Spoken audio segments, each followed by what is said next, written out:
പിന്നെ ഇവിടെ നിന്ന് പോകും. Really sorry.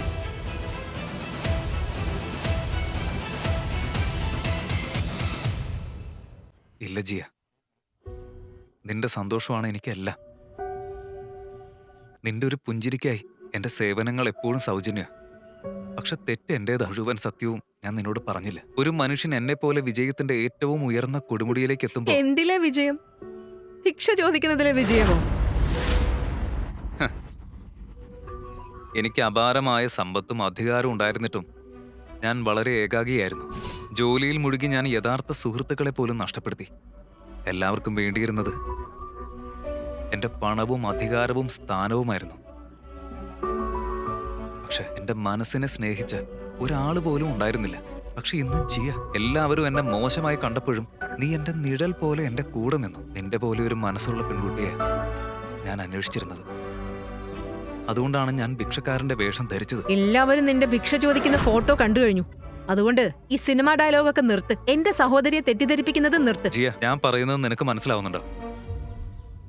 ഇതിലൊക്കെ നിന്നെ വലിച്ചഴിച്ചതിന് എന്നോട് ക്ഷമിക്കണം.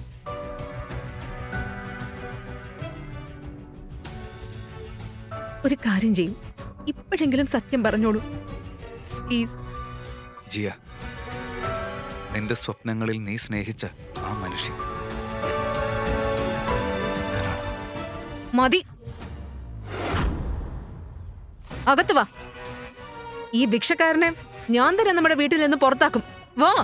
Mom, mom, mom, mom. Jiya,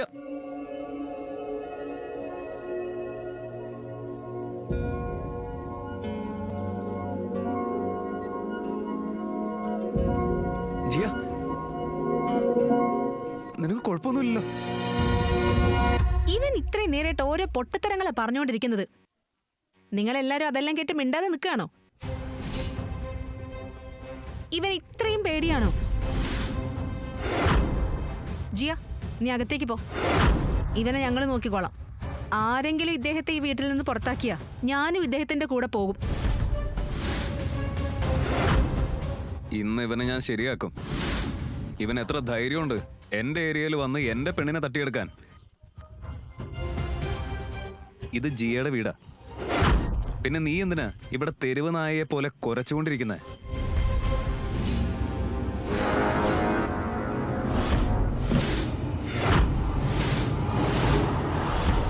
Jayaraj, എന്താ നീ ചെയ്യുന്നത്? എന്റെ കാറിൽ കൈവച്ചതാരാ?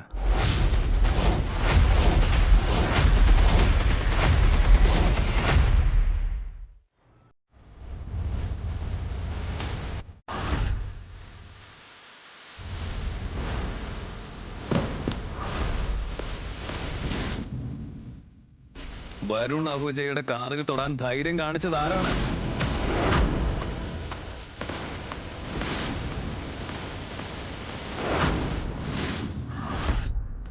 വരുൺ ഭയ്യ, ഇവനാണ്. ആദ്യം നിങ്ങളുടെ കാറിന്റെ ലോക്ക് ഇവൻ പിന്നെ വെച്ച് തുറന്നു. പിന്നെ അകത്ത് കയറി വയറുകളൊക്കെ പൊട്ടിച്ച് കാർ സ്റ്റാർട്ട് ചെയ്ത് പുറത്തെടുത്തു. ഞങ്ങളെല്ലാവരും അവിടെ ഉണ്ടായിരുന്നത് കൊണ്ടാണ് രക്ഷപ്പെട്ടത്. ഇല്ലായിരുന്നെങ്കിൽ ഈ വലിയ കള്ളൻ നിങ്ങളുടെ കാർ മോഷ്ടിച്ചു കൊണ്ടുപോയേനെ. എന്റെ കാറിൽ കൈവയ്ക്കാൻ മാത്രം ധൈര്യം നിനക്കുണ്ടോ?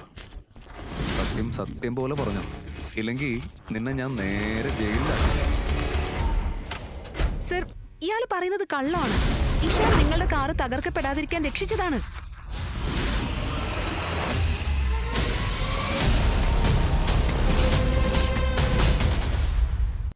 ഞങ്ങൾ എല്ലാവരും അവിടെ ഉണ്ടായിരുന്നു. മോം, നിങ്ങളെങ്കിലും എന്തെങ്കിലും പറ. വരുൺ ഭയ്യയുടെ കാറിന് ഒന്നും ചെയ്യരുതെന്ന് ആ ഗുണ്ടകളുടെ കാല് പിടിച്ച് അപേക്ഷിച്ചത് നിങ്ങൾ തന്നെയല്ലേ? അല്ലെങ്കിൽ കുറ്റം നിങ്ങളുടെ മേലാകുമെന്ന് പറഞ്ഞില്ലേ? ഇനിയെങ്കിലും സത്യം പറ. അതെ. എന്താ ജിയ നീ പറയുന്നത്? വരുൺ ഭയ്യ അങ്ങനെയൊന്നുമല്ല. ഇവൻ പറയുന്നതിൽ ഒരു തരി സത്യമെങ്കിലും ഉണ്ടായിരുന്നെങ്കിൽ ഇവിടെ ഇത്രയും പേര് മിണ്ടാതെ നിൽക്കുമായിരുന്നോ? അതൊന്ന് ആലോചിച്ച് നോക്ക്.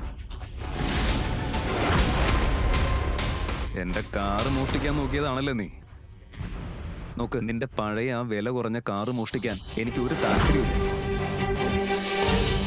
എന്താ പറഞ്ഞത്? നിനക്ക് ഇത്രയും ധൈര്യോ, ഇത്രയും അഹങ്കാരോ? ഞാൻ പറഞ്ഞത് സത്യ. ഞാൻ എന്തിനാണ് കാറ് മോഷ്ടിക്കുന്നത്? എനിക്ക് സ്വന്തമായ ഒരു കാർ ഫാക്ടറി തന്നെയുണ്ട്. വരുൺ ഭയ്യ, ഇയാളൊരു ഭിക്ഷക്കാരനാ. അതിനു മുകളിൽ നല്ലൊരു കള്ളനും. ആദ്യം നിങ്ങളുടെ കാറ് മോഷ്ടിക്കാൻ നോക്കി, ഇപ്പോഴിതാ നിങ്ങളുടെ കാറിനെയും നിങ്ങളുടെ സ്റ്റേറ്റസിനെയും തന്നെ തള്ളി പറയുന്നു. വരുൺ ഭയ്യ എന്തെങ്കിലും ചെയ്യ്. സാറ് പറയുന്നത് സത്യം. ഞാൻ അദ്ദേഹത്തിന്റെ സെക്രട്ടറിയാണ്.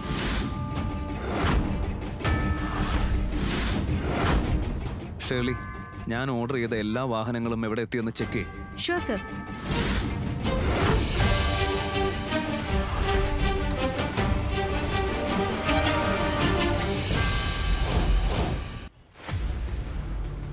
എടാ മണ്ട, പിന്നോട്ട് എണ്ണാൻ അറിയോ നിനക്ക്? സ്റ്റാർട്ട്. 3, 2, 1.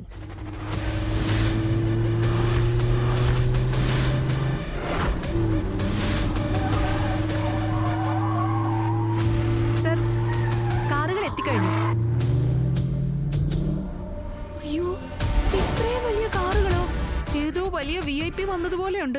രാജീവ് ആരെയോ വലിയ ആളെ വിളിച്ചിട്ടുണ്ടെന്ന് തോന്നുന്നു. ഇതൊന്നും കണ്ടാലും ഇവര് വിശ്വസിക്കാൻ പോകുന്നില്ല. ഈ എല്ലാ നിറങ്ങളിലുള്ള കാറുകളും ഞങ്ങളുടെ കാർ ഫാക്ടറിയിൽ നിന്നുള്ളതാണ്. ഇത്രയും വലിയ ആളിന് നിങ്ങളുടെ കാർ മോഷ്ടിക്കേണ്ട ഒരാവശ്യമില്ല.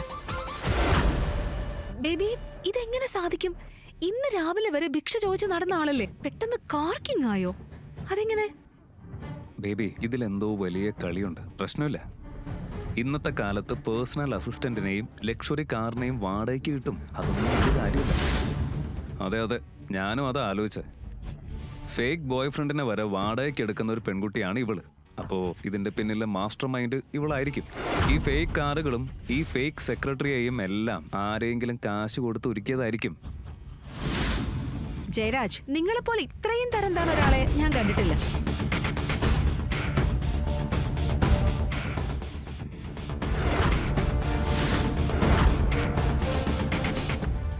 ഞാൻ തരം താണവനാണ്, നീയും തരം താണവളാണ്. നിന്റെ ഈ ഭിക്ഷക്കാരനും തരം താണവനാണ്. നിങ്ങളെപ്പോലെയുള്ള ചെറിയ ആളുകൾക്ക് ഞങ്ങളെപ്പോലെയുള്ള വലിയ ആളുകളുടെ ഇടയിൽ സംസാരിക്കാൻ പോലും യോഗ്യതയില്ല. പറയ്, എത്ര രൂപയ്ക്കാ നിന്നെ വാങ്ങിയത്? ഈ ഭിക്ഷക്കാരൻ എത്ര കൊടുത്താ നിന്നെ സ്വന്തമാക്കിയത്?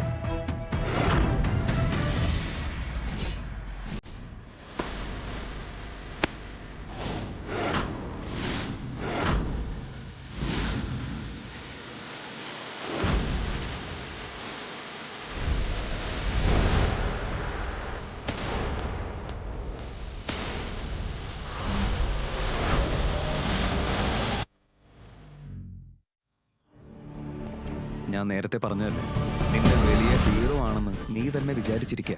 അതുകൊണ്ടാണ് ഒരാണിനെ പോലെ നേരിടാനുള്ള ധൈര്യം നിനക്കില്ലാത്തത്. നീ അതിര് കിടക്കുക. ഞാനൊരു ഫോൺ കോൾ ചെയ്താൽ മതി, ജീവിതകാലം മുഴുവൻ നീ ജയിലിൽ കിടന്ന് ചീഞ്ഞു പോകും. കഴിവില്ലാത്ത നാണം കെട്ടവൻ. ഈ നാടകം നിർത്ത്. നിങ്ങളുടെ ഡ്രാമയുമായി എനിക്കൊരു ബന്ധവുമില്ല.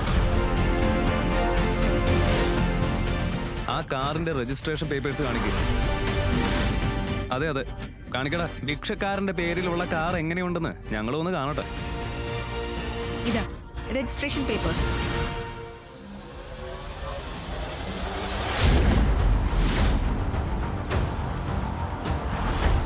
പേപ്പേഴ്സ് ശരിയാ, ഇവന്റെ പേരിലാണ്. അയ്യോ വരുൺ ഭയ്യ, അത് ഫേക്ക് ആയിരിക്കും. റോഡിൽ എത്ര ഫേക്ക് നോട്ടറിമാരെ വേണമെങ്കിലും കിട്ടും. ആരെങ്കിലും കൊണ്ട് ഉണ്ടാക്കിയതായിരിക്കും. ഇതൊക്കെ തട്ടിപ്പാന്നേ. ഇവൻ എന്റെ അനിയത്തിയുടെ മേലെ എന്തോ മന്ത്രവാദം ചെയ്തിട്ടുണ്ടാവും. അല്ല, ഈ റെന്റൽ കാറുകൾക്ക് ദിവസ വാടക എത്രയാ? ഞങ്ങൾക്കും ഒരെണ്ണം ട്രൈ ചെയ്യാലോ. ഇവയെല്ലാം പുതിയ മോഡൽസ് ആണ്. പുതിയ ലോസ്ല EV മോഡൽ വന്നിട്ട് ഒരാഴ്ച പോലും ആയിട്ടില്ല. ഞാൻ എന്തിനാ കാറ് മോഷ്ടിക്കുന്നത്? എനിക്ക് സ്വന്തമായ ഒരു കാർ ഫാക്ടറി ഉണ്ട്.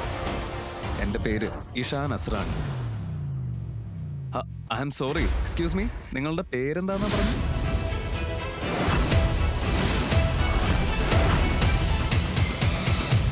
ഇത് 4ാമത്തെ തവണയാണ് ഞാൻ പറയുന്നത്. എന്റെ പേര് Ishaan Asrani, founder and CEO of Asrani industries and corporation. ഇവൻ ആരാന്നേ ഞാൻ പറയാം. ഇവൻ പറയുന്നത് മുഴുവൻ കള്ളമാണ്. ഞങ്ങൾ ഒരേ ഗവൺമെന്റ് സ്കൂളിലാണ് പഠിച്ചത്. ഇവന്റെ അച്ഛനെ എന്റെ അച്ഛന്റെ കടയുള്ള തെരുവില് ചെരുപ്പ് പോളിഷ് ചെയ്തിരുന്ന ആളാ. അങ്ങനെയുള്ളവൻ എങ്ങനെയാ അസ്രാണി ഇൻഡസ്ട്രീസിന്റെ ഓണർ ആവുന്നത്?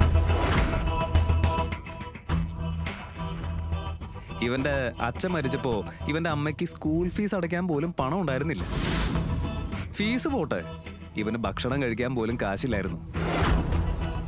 പല ദിവസവും ഭക്ഷണം കൊടുത്തിരുന്നതേ ഞാനാ. ദാരിദ്ര്യം കാരണം ഇവന്റെ അമ്മ പോലും ഇവനെ ഉപേക്ഷിച്ചു. എന്നിട്ട് ഇപ്പൊ പറയാ ഞാനാണ് അസ്രാണി കമ്പനിയുടെ CEO. പറയ്, ആരെങ്കിലും ഇത് വിശ്വസിക്കോ? ഇപ്പോഴും സമയമുണ്ട്.